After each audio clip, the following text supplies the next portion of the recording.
여러분, 개인 계정 하나 해킹 당하는 것도 정말 끔찍한 일이죠? 그런데 만약에 그 하나의 공격이 사회 전체를 무너뜨리는 도미노의 첫 조각이라면 어떨까요? 오늘 우리가 파헤쳐볼 이야기는 바로 시스템적 사이버 리스크입니다. 바로 이 질문에서 모든 게 시작됩니다. 예전에는 은행이 파산하는 게 경제 전체를 위협했잖아요. 그런데 지금 전문가들은 거대 기술 기업의 데이터 유출이 그와 맞먹는 어쩌면 그 이상의 시스템적 리스크를 일으킬 수 있다고 경고하고 있습니다. 자, 그럼 이 위협이 얼마나 현실적인지 알려면 먼저 공격이 얼마나 빨라지고 있는지 봐야 합니다. 팬데믹이 우리의 삶을 완전히 디지털로 바꿔놨죠.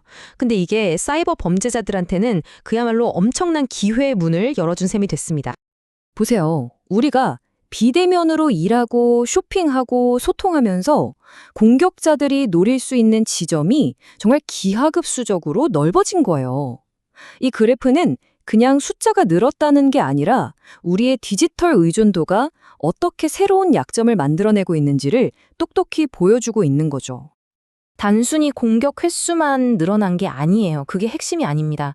질적으로, 그러니까 그 파급력 면에서 훨씬 더 위험해졌다는 거죠. 이제 공격 하나하나가 사회 전체를 흔들 수 있는 잠재력을 가지게 된 겁니다. 이게 바로 우리가 디지털 도미노 효과라고 부르는 현상의 시작점입니다. 자, 여기서부터가 진짜 중요합니다. 정말 집중해서 들어주세요. 진짜 위험은요, 해킹 사건 하나로 딱 끝나는 게 아니라는 겁니다. 마치 도미노처럼 하나의 실패가 걷잡을 수 없는 연쇄 반응을 일으키는데 그 본질이 있습니다. 이게 바로 시스템적 사이버 리스크가 무서운 이유입니다. 그러니까 내 은행 계좌가 철리는 수준이 아니라 은행 시스템 전체가 멈춰버릴 수 있는 얘기고요. 특정 기업 하나가 아니라 우리 경제를 떠받치고 있는 인프라 자체가 흔들릴 수 있다는 위협인 거죠. 혹시 2008년 금융위기 기억하시죠? 그때 대마불사라고 불리던 은행 하나가 무너지니까 전 세계 경제가 휘청거렸잖아요. 전문가들은 지금 바로 그 역할을 거대 기술 플랫폼들이 하고 있다고 경고하는 겁니다. 새로운 대마불사가 나타난 거죠. 우리가 매일 쓰는 클라우드, 결제 앱, SNS, 이게 더는 그냥 재미로 쓰는 앱이 아니에요. 이제는 전기나 수도처럼 우리 사회가 돌아가기 위해 없어서는 안 돼. 그런 핵심 인프라가 된 겁니다. 바로 이 지점이 핵심이에요. 첫 데이터 유출은 정말 시작에 불과해요. 진짜 무서운 피해는 그 정보가 여기저기 돌아다니면서 피싱, 금융사기, 신원 도용 같은 2차, 3차 범죄로 번져나갈 때, 그때 걷잡을 수 없이 커지는 거죠. 자, 그럼 이런 생각 드실 수 있어요. 아니, 보험 들면 되는 거 아니야? 네, 아주 좋은 질문입니다. 그런데 말이죠. 문제가 뭐냐면 이 리스크가 너무너무 커져버려서 이제는 전 세계 보험 시장조차 감당하기 힘든 지경에 이르렀다는 겁니다. 정말 아이러니한 상황이 벌어지고 있는 거예요. 기업들은 위험하니까 보험에 들려고 막 몰려드는데 정적 보험사들은 이건 좀 하면서 뒷걸음질 치고 있는 거죠.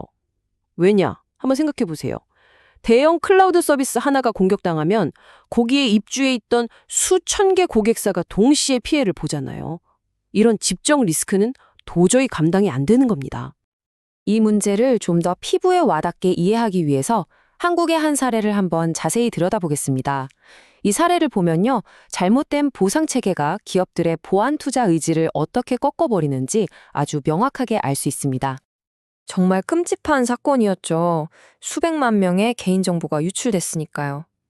그런데 법원의 최종 판결이 나오고 나서 다들 정말 깜짝 놀랐습니다. 이 판결이 어떻게 보면 한국의 구조적인 약점을 그대로 보여주는 결정적인 증거가 된 셈이죠.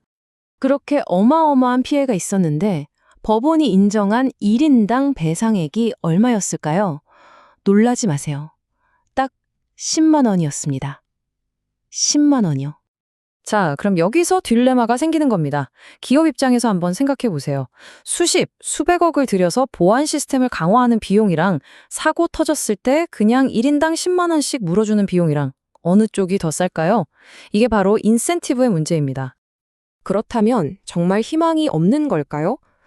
개별 기업도 보험 시장도 해결 못한다면 우리는 그냥 손 놓고 있어야 할까요? 다행히도 그렇지는 않습니다. 해결책이 있어요. 바로 세계의 전선에서 동시에 협력해서 방어하는 전략입니다. 이 전략의 핵심 단어는 딱 하나, 협력입니다. 기업, 보험산업, 그리고 정부, 이 세 주체가 각자 자기 자리에서 자기 역할을 제대로 해줄 때 비로소 이 거대한 리스크에 맞서 싸울 수 있다는 거죠. 자, 첫 번째 전선은 바로 기업입니다. 이제 사이버 보안은 IT 부서만의 일이 절대 아니에요. 이건 회사의 생존이 걸린 문제거든요. CEO와 이사회가 직접 나서서 이걸 핵심 비즈니스 리스크로 다뤄야 한다는 겁니다. 두 번째 전선은 보험의 역할 변화입니다. 예전처럼 그냥 사고 터지면 돈만 주는 그런 역할에서 벗어나야 해요. 이제는 고객사랑 같이 소방훈련도 하고 화재 경보기도 점검하는 그런 적극적인 파트너가 되어야 한다는 뜻입니다. 그리고 마지막 세 번째 전선, 바로 정부입니다. 정부의 역할은 게임의 룰을 만드는 거예요. 기업들이 보안에 돈을 쓸 수밖에 없게 만드는 강력한 인센티브 구조를 설계해야 합니다. 솜방망이 처벌이 아니라 정말 제대로 된 규제와 안전장치를 통해서 시장 전체의 방어 레벨을 끌어올려야 하는 거죠. 우리 경제는 이제 디지털이라는 철로 위를 달리는 기차와 같습니다. 이 기차가 탈선하지 않고 제 시간에 안전하게 달리게 할 책임, 과연 누구에게 있을까요? 이건 더 이상 특정 전문가들만의 질문이 아닙니다. 바로 우리 모두의 책임에 대한 질문이죠.